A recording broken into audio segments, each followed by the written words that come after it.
everybody, and happy Monday. It's time for another episode of SideKick Power Hour, and I'm your host, Joshua R. Pangborn. Welcome to the Power Hour. If this is your first time, this is an offshoot of SideKick Productions, which is a queer, fat positive, sex positive production company based out of New York City, and we focus on telling stories about people in with these outlooks and these perspectives on life.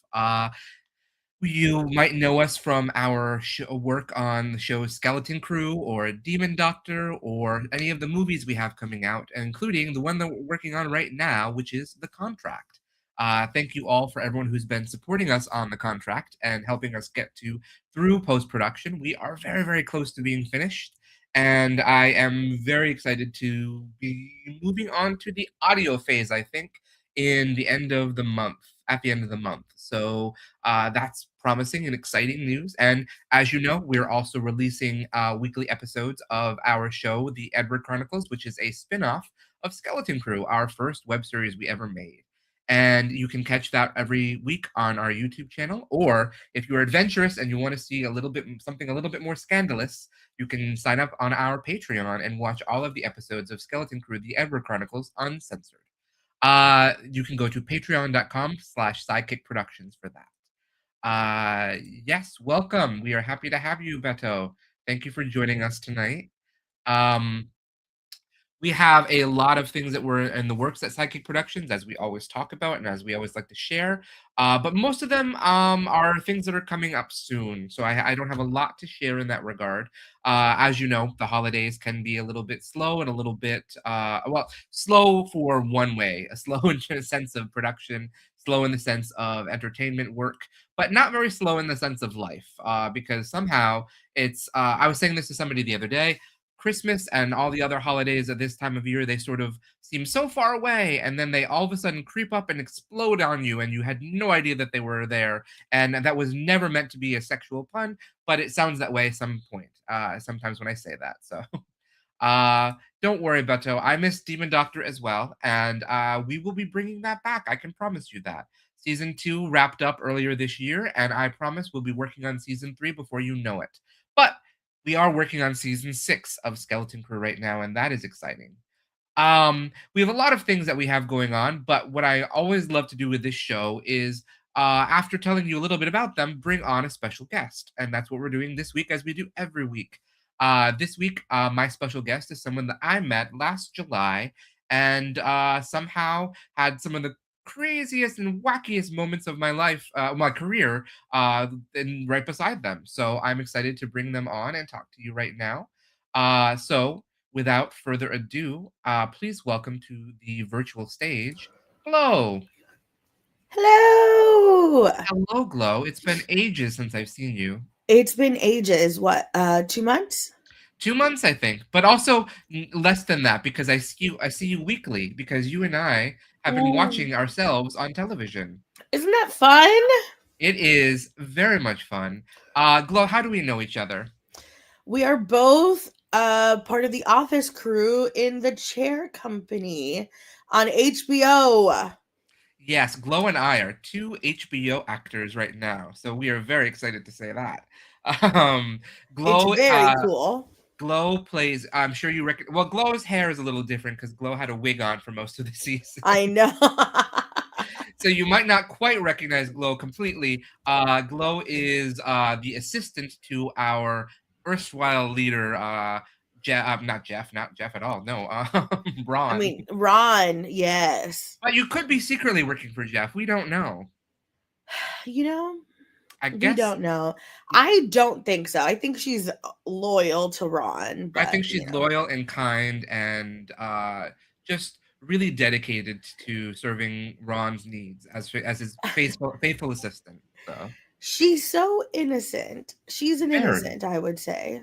well, especially especially when you're whipping out the cross all the time. You're just very I very innocent. know. That was wild. That was really funny. So Glow, I know that we've talked about it privately, but I have heard so many wonderful things about you from the show. In particular, the highlight for everybody was the second episode when you were being screaming in the car. That was everyone's favorite moment that I've talked to that you've done. So I mean, it was truly yeah, that was incredible. It was a fun day. I got to do that and the crying off the side. The that like I got to do all that in one day, and it was, I think, my favorite day on set. so I was not on set that day. So can you tell me how much of the driving was you and how much of it was stunt double? I 'Cause I knew did, you were yeah. driving stunt double. I saw the call sheet. So I had a stunt double. She was wonderful.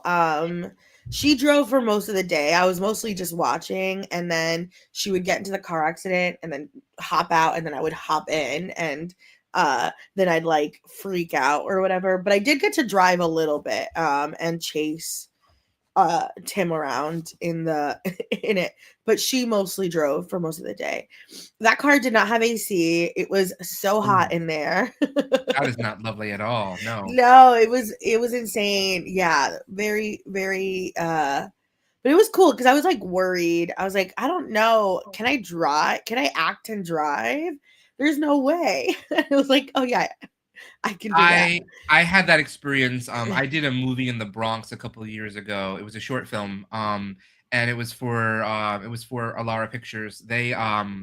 I it was this I was covered in prosthetic makeup because I was a pig man.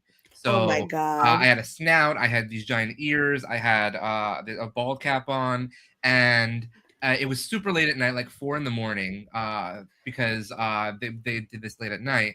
And it was freezing, and I was in my underwear because they wanted that aesthetic, basically. Oh my So god. I had to leap out of the car's trunk where I was being kept as a captive, run barefoot through the cold pavement of New York City, and then jump in the car and act as I'm driving away. And it was I was like, this is I don't know if I can do this. This is a lot. And then you Um, were able to execute it, of course. I was, but it is intimidating driving and acting because I don't know about you. I don't drive a lot in New York, so I also do not drive. We were in Staten Island. I do not drive in New York. I drive like when I go back home to Florida, but mostly here I don't drive. But yeah, we were in Staten Island, so it wasn't that bad.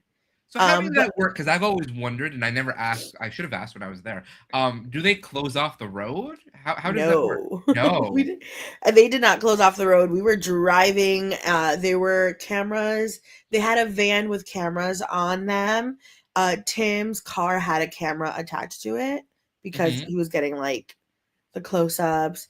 And I honestly, there was at one point where there was like a camera, like there was a car and there was a guy in front, like there was like an attachment into the front of the car with a Hmm. camera on it.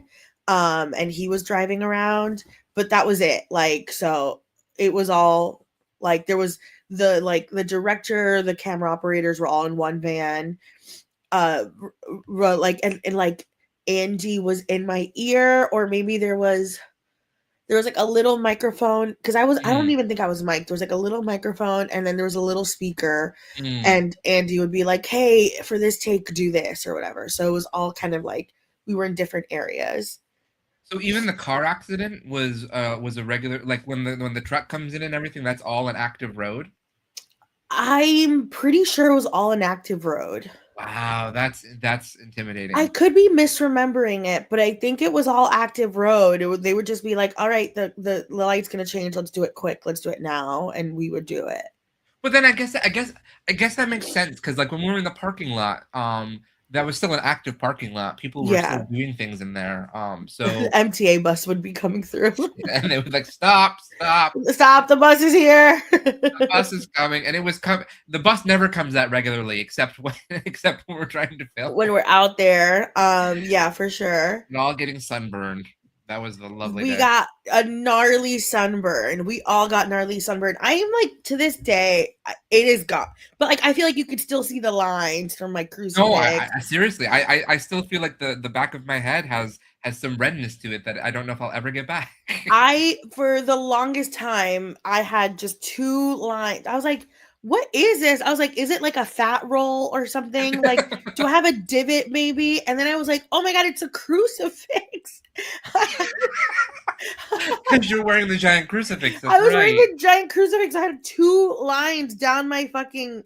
Like, I feel like you can still kind of see it, but I could also just be going crazy. It And was so funny. it kills me in a way because it's like we suffered so much for that scene, and then they used like 10 seconds He of used 10 seconds of it. We're barely in it. Like, not even though we're barely in it, like all the shit we shot, like Beesbo, Mhm. is there was a whole scene with Beesbo, and that was unfortunately hit the cutting room floor.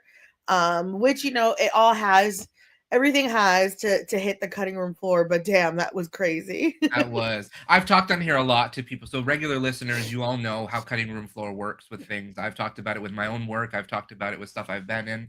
I mean, it doesn't mean it's not a good thing. It just means that sometimes there's a reason it didn't work, pacing wise, or usually in more of a like an HBO thing, it's a time wise, which I know they were very, very, very strict about time for this show.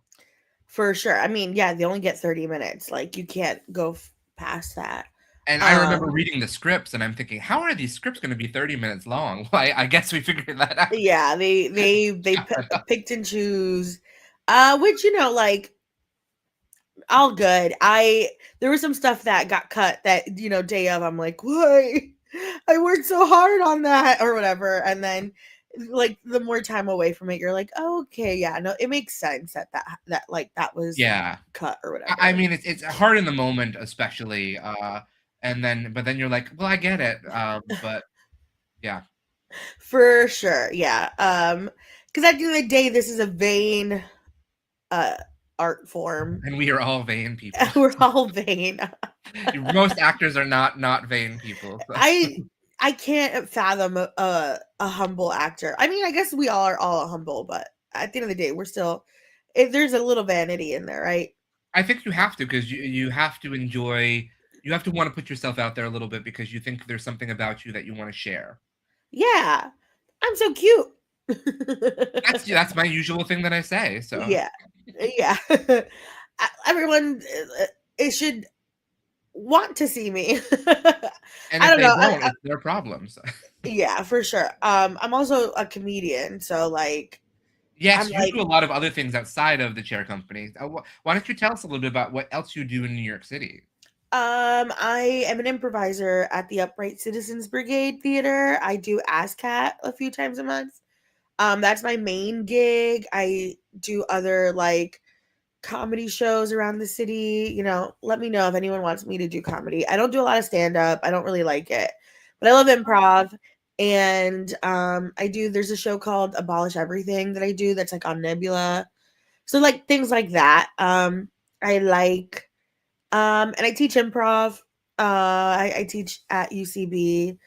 Uh, and Which is that's really, my for main everybody who doesn't thing. know UCB, by the way, UCB is one of the like the prestige improv groups. So bravo Yeah. to Glo for being part of that because Yay. that's not an easy thing to get into. So I mean, yeah, I've been there for 14 years. I am one of the lucky ones, like I've gotten to be on Herald Night and like I've gotten to be on a bunch of house teams, sketch and improv, and I'm doing like a sketch show next week with like one of their sketch groups or whatever. I do Ask Sketch also and Ask Cat. So I'm like truly one of the lucky ones. Um and yeah, I love it. I really really love comedy. I love live comedy. I love performing. I don't know. I don't even know how what else to say about it. It's just like one of the great joys. well, you said you're from Florida originally. Uh-huh.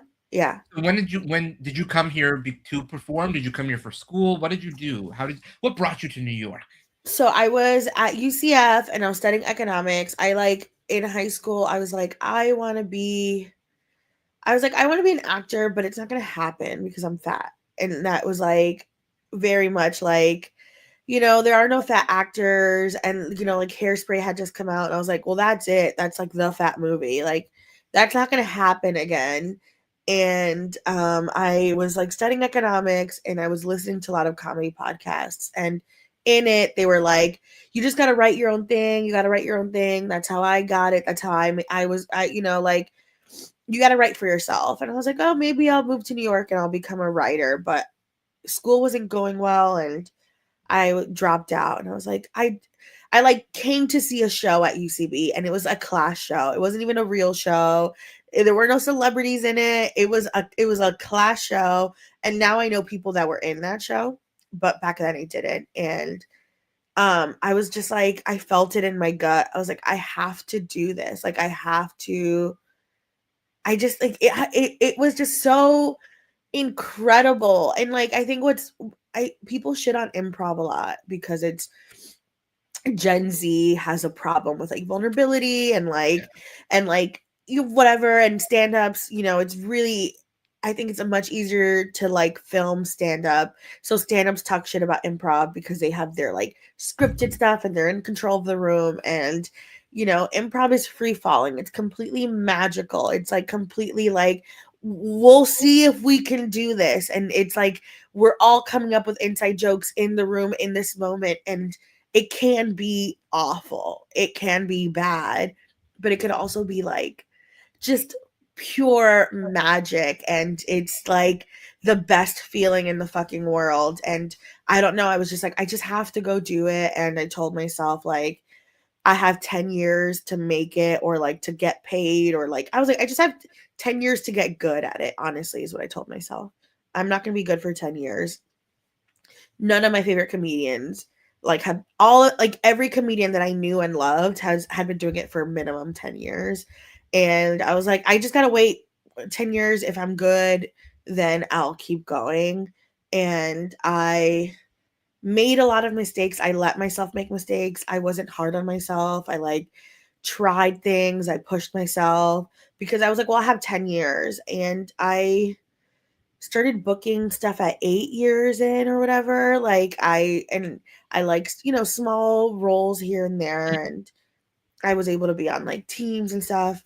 So now I'm at 14 years, and like I feel like, yeah, like it felt like it was worth it. And I do feel like I'm pretty good. But I was able to like give myself a long like leeway. And I don't know. I think it's important to let yourself be bad at things. I think it's really beautiful to say that, Yeah. because I think too many people say, "I'm gonna give myself a year in New York and then I'm gonna leave," and I'm like, "A year in New York is nothing. A year in New York, it takes that long to find an apartment." So, I mean, that's not gonna give you any time at all to figure out if you're good at what you do or if you can make a living at it, so 100%. A year is wild. A year is, yeah, I don't know. I was watching an Io Adebri interview, and she was like, I gave myself 3 years. And it worked for her. Like, bitch is famous, you yeah. know? And when she said that, I was like, damn, did I give myself too much time? But ultimately, like, we all have our own journeys, and I'm glad that I gave myself 10. And fame was never my goal. I was always like, I want to be famous like, Paul F. Tompkins, like Mhm. he's to me is a hero, like one of the funniest people on earth. But I don't think a lot of people know who he is, and I think he makes enough money and people know who, like the right people know who he is. But yeah, that's like that was always my goal. So I hope to, like, I still haven't reached that goal, but I feel pretty confident that like at least some people know who I am, which is cool. My goal has always been to make enough money to do this full time and, be able to enjoy it and not have to have a day job. And that's sort of my goal. And I'm not there yet either, but I'm not going to stop. So because and I love that you and I have had like very similar like reasons for starting out differently than what we're at right now, because I also was like, I really want to be an actor, but oh, I'm never gonna get cast because of what I look like. And then my theater director as well in school was always like, well, you should really focus on the backstage stuff because of you're not gonna get cast in with this body that you have. And I believed that, and so I started a theater company. I did all of the things, but I was always behind the scenes. And then when I got my doctorate, I was like, you know what? at this point, I have no other extra things to do. I really will hate myself if I don't at least try to be an actor, because there's nothing I need to try. And so I did, and I'm really glad that I did. I know it's so interesting. Um, yeah, like it is like a very like a vain industry, right? So Mhm. like we do hear in just in general, like even though I'm in comedy, I'm not even in straight acting. Like I Mhm. still hear a lot of that, like, like, oh, I'm gonna get Botox or like whatever. And I don't Yep. judge anyone for any of it. Like you can do whatever you want. But it's still something that like is very prevalent of like the aesthetics and looking a certain way and making sure that you are in this bubble or whatever. And that's I've never been able to live like that. Like Yeah. it just doesn't like it doesn't compute for me. Like the thought of like working hard to look a certain way has not like it literally doesn't compute. Like the amount of times I've been like, I'm gonna do my makeup every day, and then I wake up the next day and I was like, I would literally rather die than like wake up 15 minutes early to put on a little bit of mascara. Like I like it doesn't it and I should. Like, I'm sure I would be booking more roles if I were to put on a little bit mascara before I do auditions. That being said, it's just not who I am, and like I can't do it, so I don't.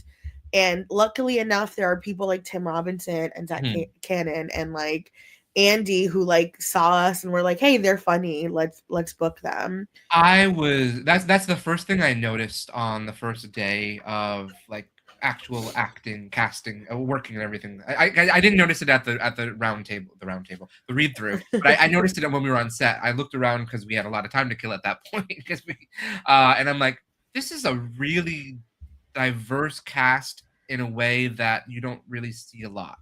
And it's diverse not just ethnically, but also in terms of body types and body sizes and ages, and also gender and sexuality. It doesn't come out across with every character, but knowing the people there, it's just diverse. It was massively diverse.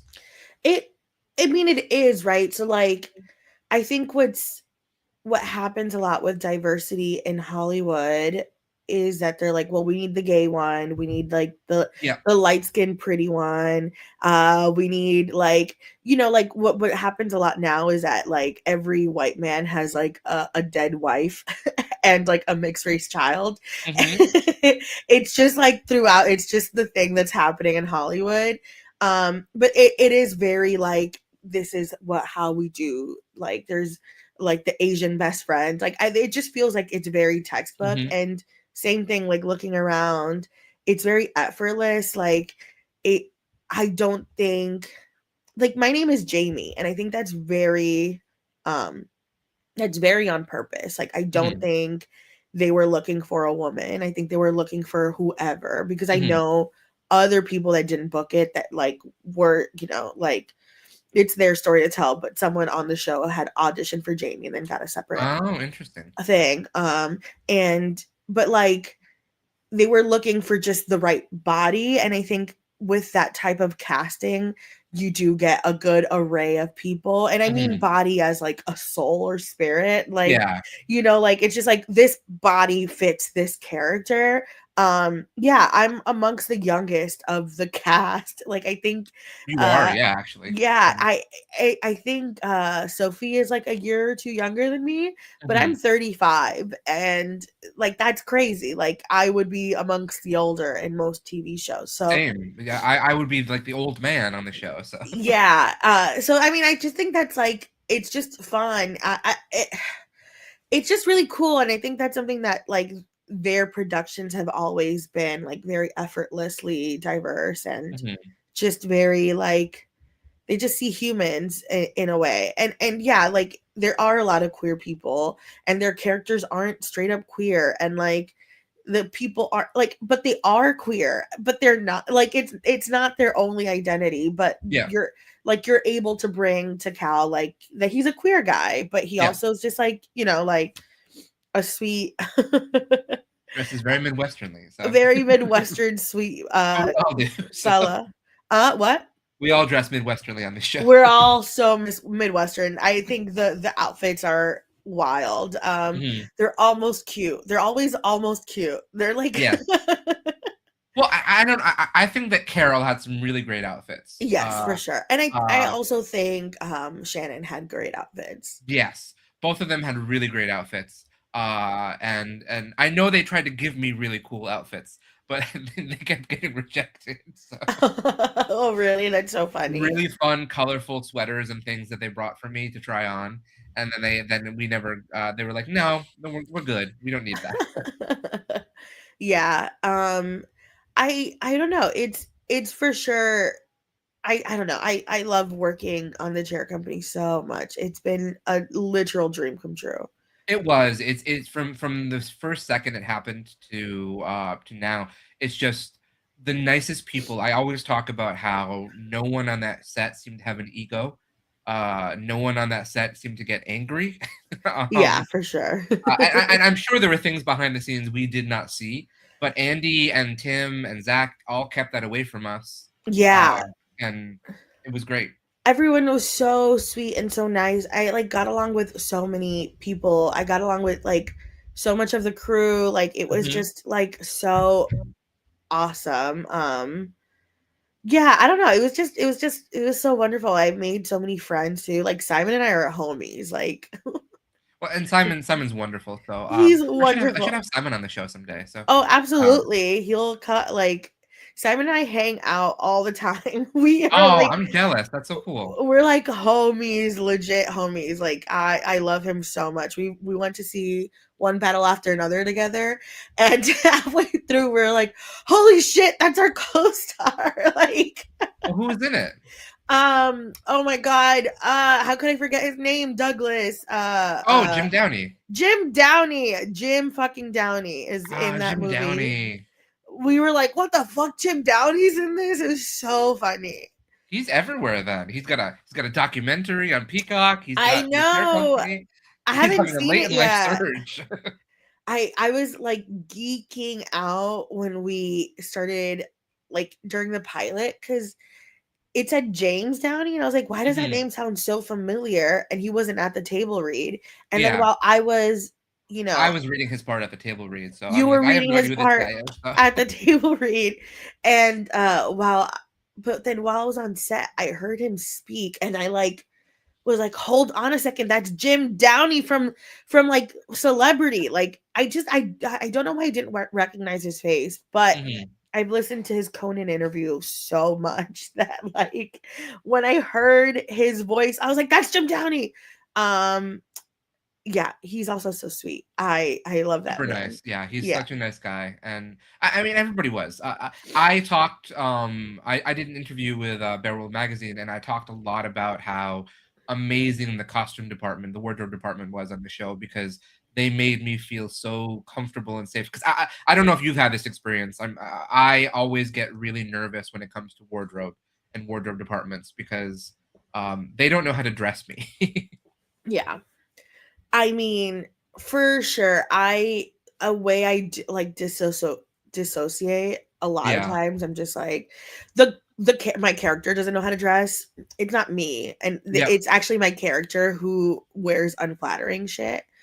Um, I've I've been I think on the luckier side, and maybe that's just me like trauma, like deleting trauma from my life. Mhm. I've had moments where there was like in the beginning of my career, I was like, these are the same pants I wear in this show and this show and this show. And like I would show up to set sometimes, they'd be like, where are your options? I'd be like, no one told me to bring options. And Mhm. I'm not a good actor. Like I'm not like a good girl actor. Like if you need me to bring something, you need to ask me or I'm not Yeah. gonna do it. Like and everyone like I know I'm a bit of a diva when it comes to that, but like in the beginning I would be like, "Hey, can I talk to the hair person? Like how should I prep my hair cuz I have curly hair? Like how should I bring clothes? Like should I?" And like no one would respond. So now I'm like, "Fuck that. If they need me, they will reach out to me and if they don't, they have to figure it out. I cannot be on top of people. That is their job." Um and I think ultimately they appreciate that more than having someone hounding them and being like, "How should I do my hair?" But there are a lot of curly haired people that will like wake up early and do their hair, and I Mhm. don't do that anymore.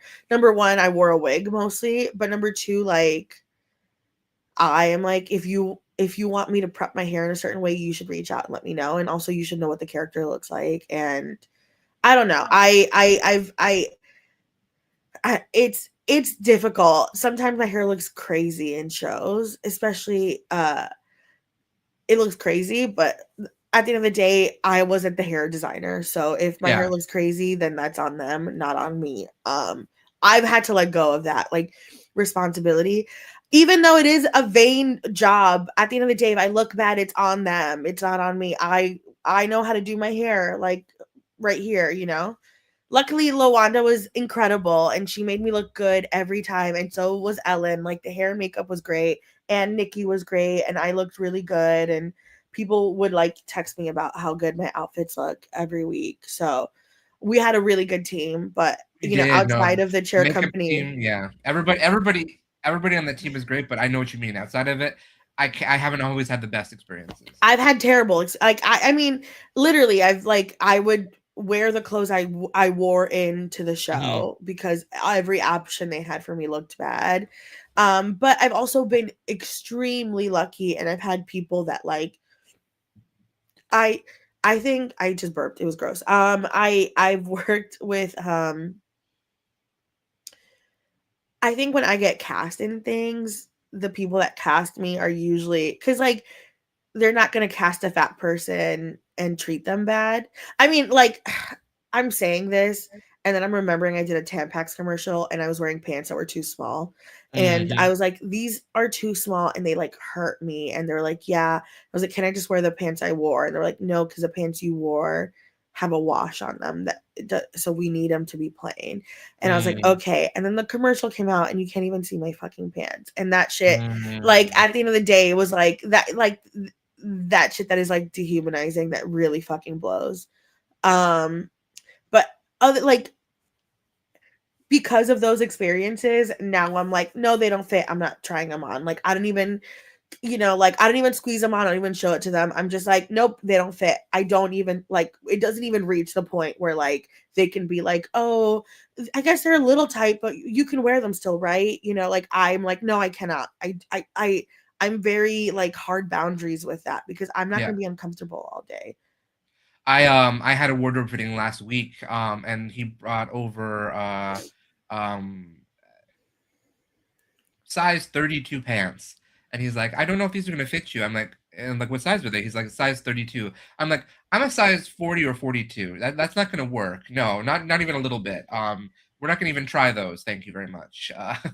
So he's like, well, what pants 100%. do you have? I'm like, I don't have any pants that you need of this color. So I don't know what you want me to do because you didn't even ask my size in advance. I was like, this is why these projects sometimes I love the chair company. That's I'll just say that. I will say that I did God, now that I'm like recounting, I did a show once where like they asked me my size. I say 3X. And I was like, that's even a size bigger because Mhm, I like it's easier to take stuff in and take stuff out. But I was like, oh, it's a 3X. And they bought a 2X because it ran big. And it just like didn't run big. It actually mhm, was, I think they bought like a one. It was like so small on me. And they're like, oh, we'll just cut the back open and it'll be like, we'll cheat it or whatever. And I felt so humiliated. I like mhm, called my agent and I was like, what the fuck? I sent them my sizes and my agent my manager at the time made kind of a stink and they like came in and apologized to me, which like thank God for reps who like have your back. But it mhm. was like so dehumanizing. Like you shouldn't treat people like that, especially when I give you my size. Like don't buy size small.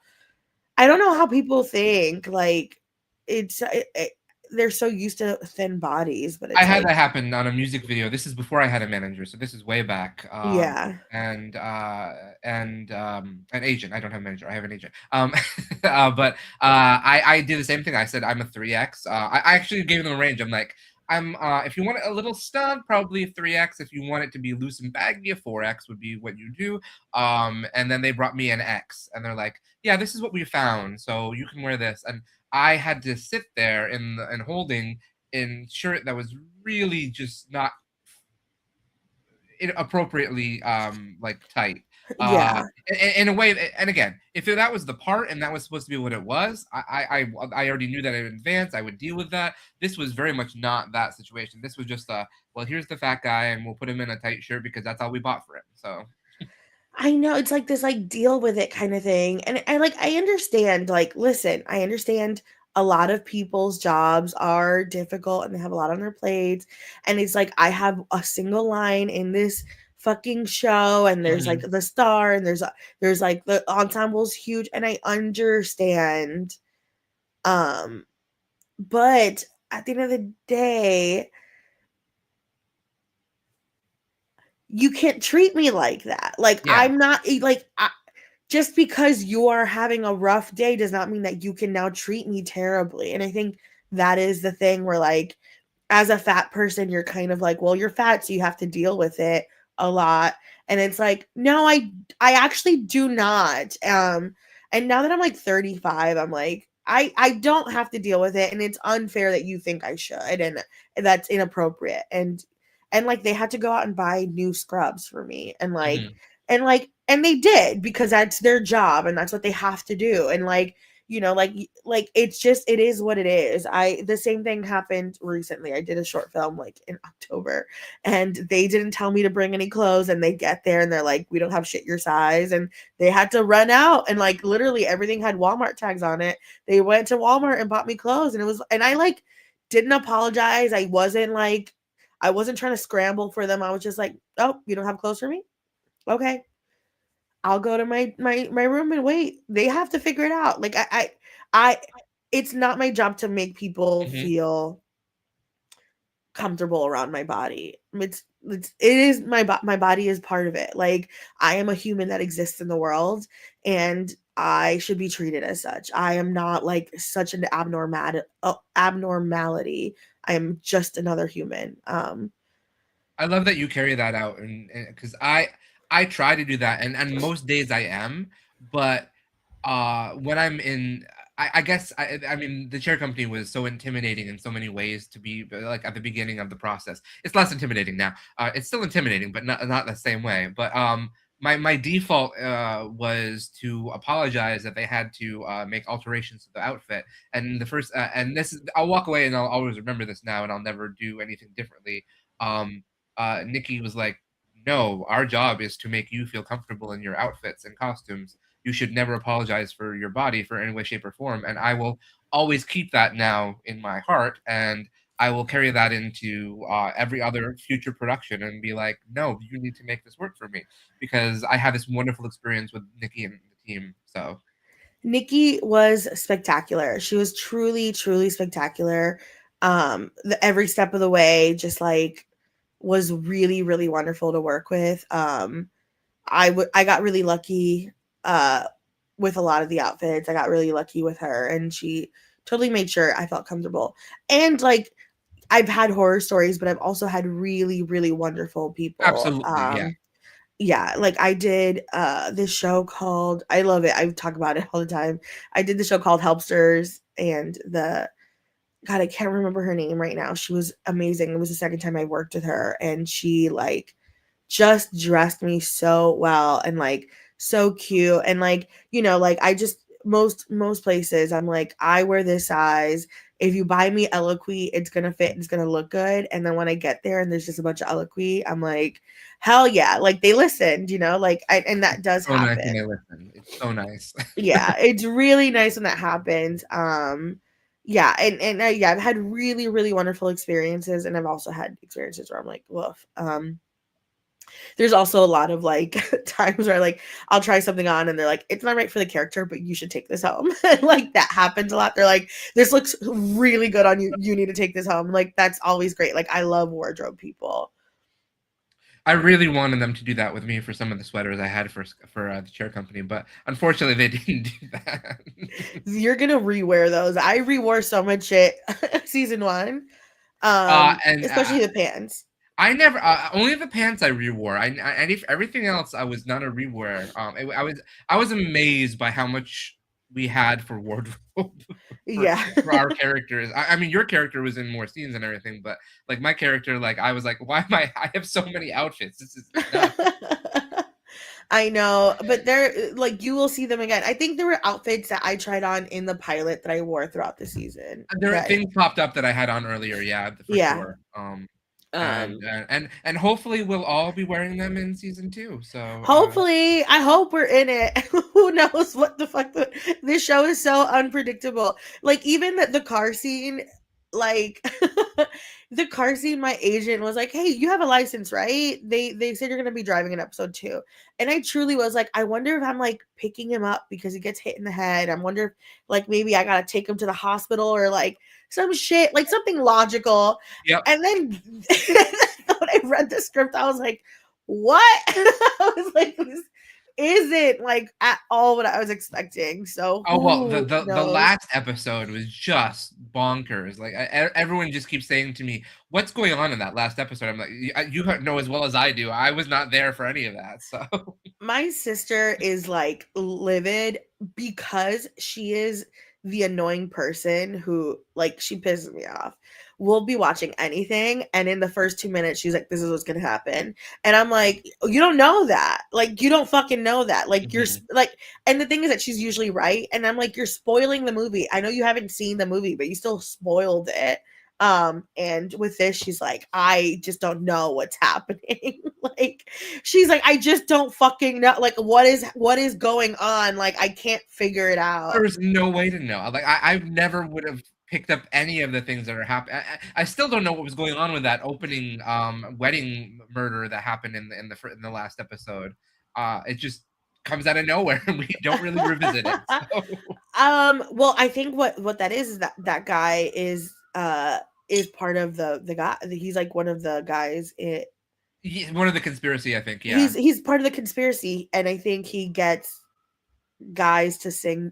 The only reason I think this is because it's a Tim Robinson sketch. That is my Mm, favorite Tim Robinson sketch, which is a spinal surgery one. Have you seen that? I have not. No.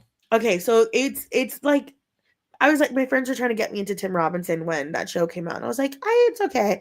And then I saw that sketch and I cried. I laughed so hard I cried. And then from then on, I was like, I'm obsessed with this man. It's crazy that I get to work with him, that I get to like improvise off of him a little bit. Like the fact that I all of it is nuts because I love him so much. So it's a sketch about spinal surgery. And it's like now that I have spinal surgery, I can like do this, I can do this. And then Tim is like, I can yell at my kid for being a little shit or whatever. And he's like going through all this stuff. And at the end of the sketch, he's like, I can go to that guy who keeps telling me I'm a good singer and is taking all my money.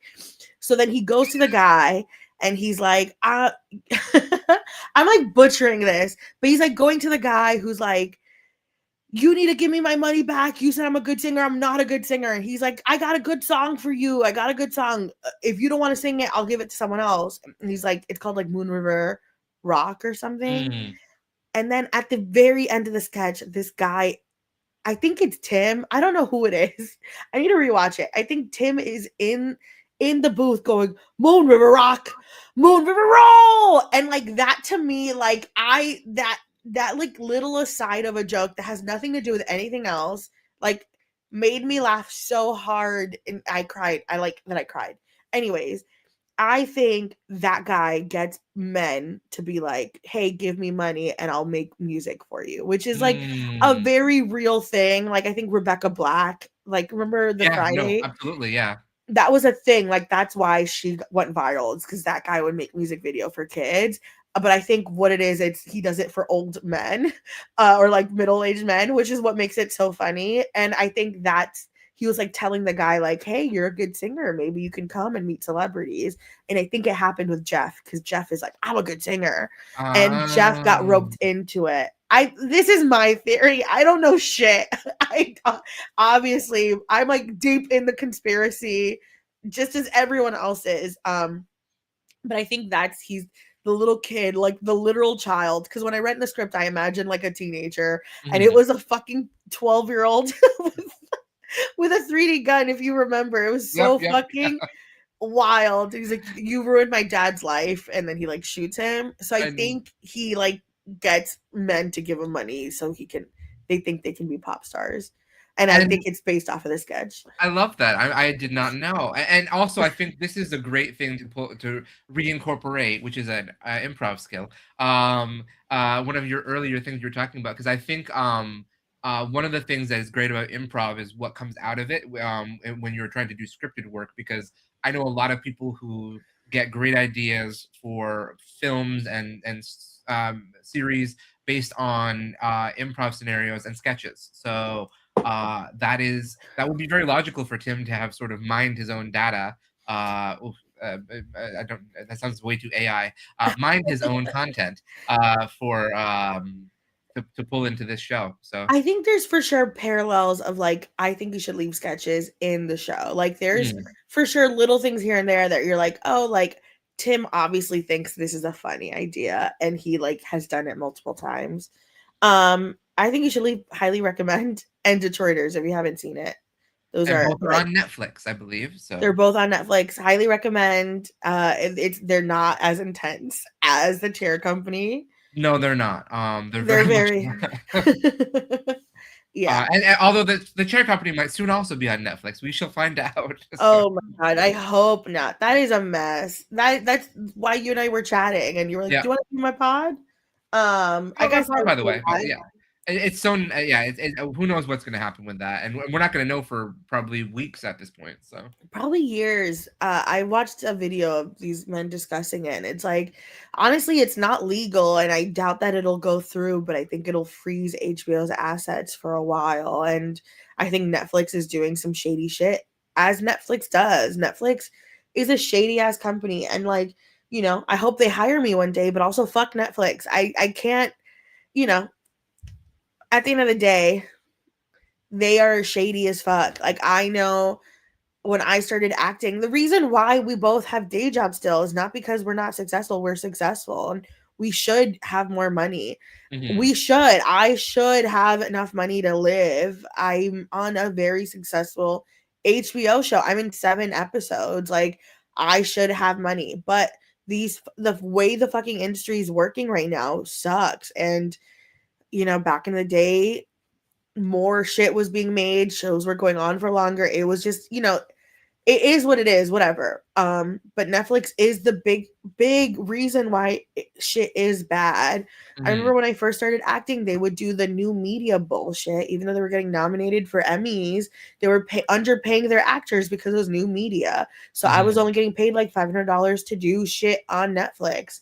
And they got sued for that shit, and they had to pay actors a bunch of money, but they're known for being shady and mistreating people and like underpaying and like just being shitty fucking producers of content. So I And would also just absolutely really hate it. doing really awful things for fans as well, because like you keep watching a show and then they cancel it like that. They So cancel it, and it's like we cannot treat like the whole shareholder fucking bullshit, like shareholder economy that we have right now is so broken. I did study economics for 3 years before I dropped out. It's so broken and it's so bad. It's like we don't care about quality anymore. We don't care about consumers. Like I've never been treated worse by customer service because customer service doesn't fucking matter anymore. They don't care about consumers. They care about shareholders. Those are the people that need to be happy. And how do you make the shareholders happy? You cancel shit, you fire people, you have fake inflated funds, you have fake growth, and you manipulate money. That's the only way to make them happy. They don't care that consumers are happy. They don't care that you're still growing exponentially because they are still growing. Netflix is still mega popular, even with the fucking password sharing shit, which I'm like vehemently against. They cut that shit out and they made a bunch of money that way, but they're so fucking power hungry and they need to exponentially grow every year that they need to keep doing shady shit because they need to make shareholders happy. And that blows my mind. I hate that economy that we are living in right now. It's yeah, whack. I think it's whack bullshit.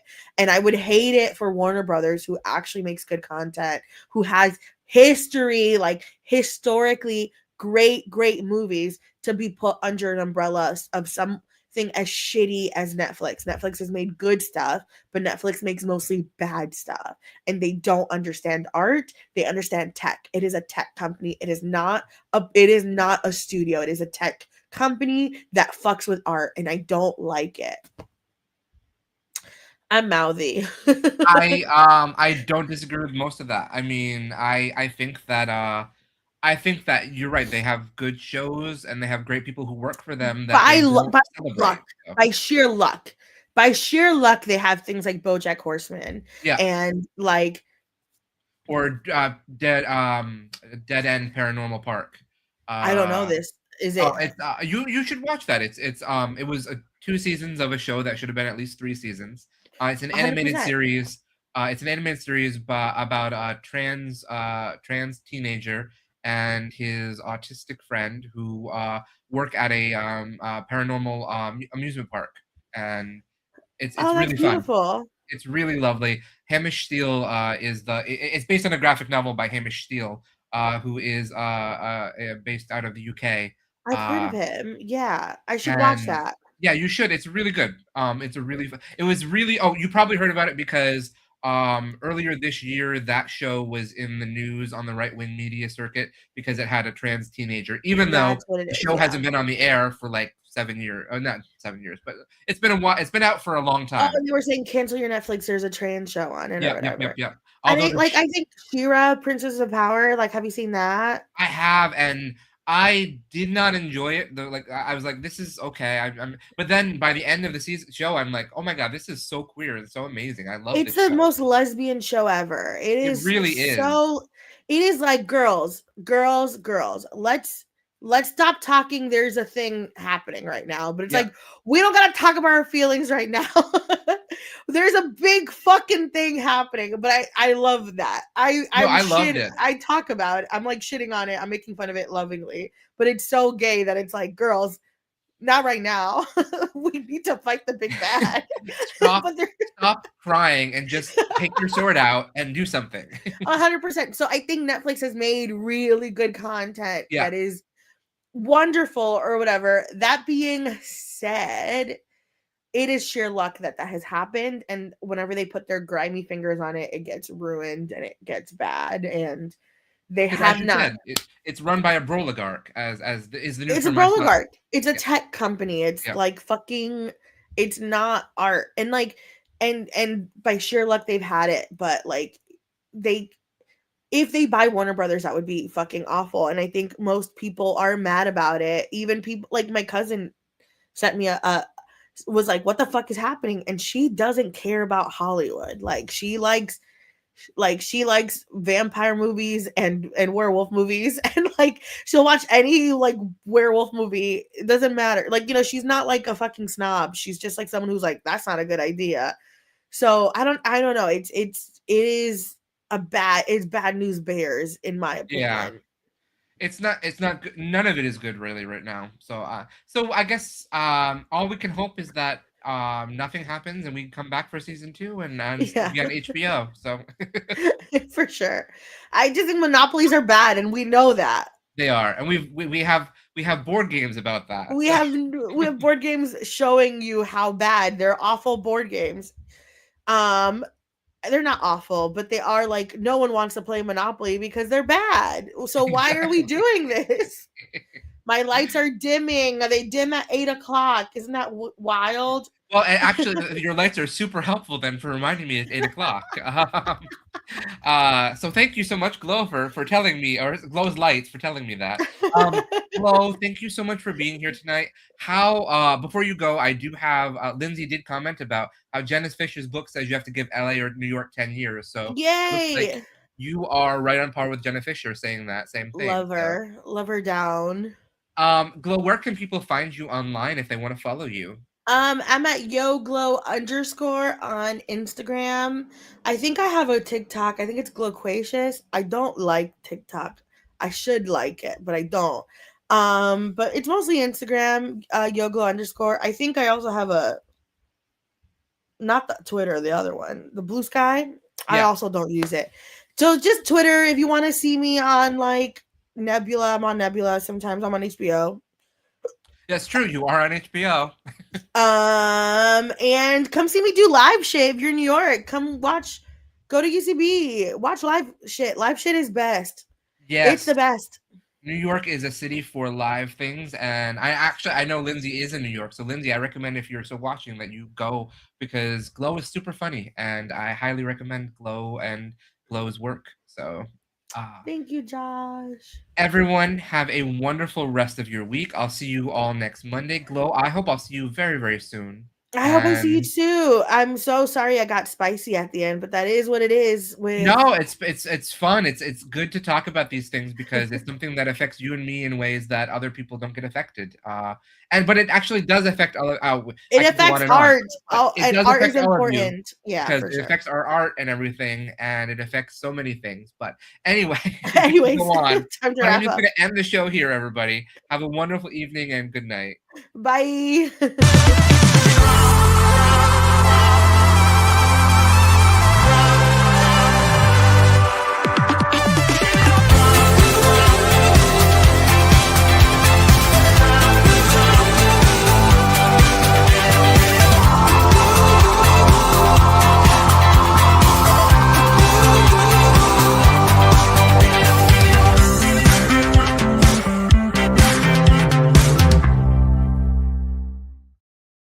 And that's the tea.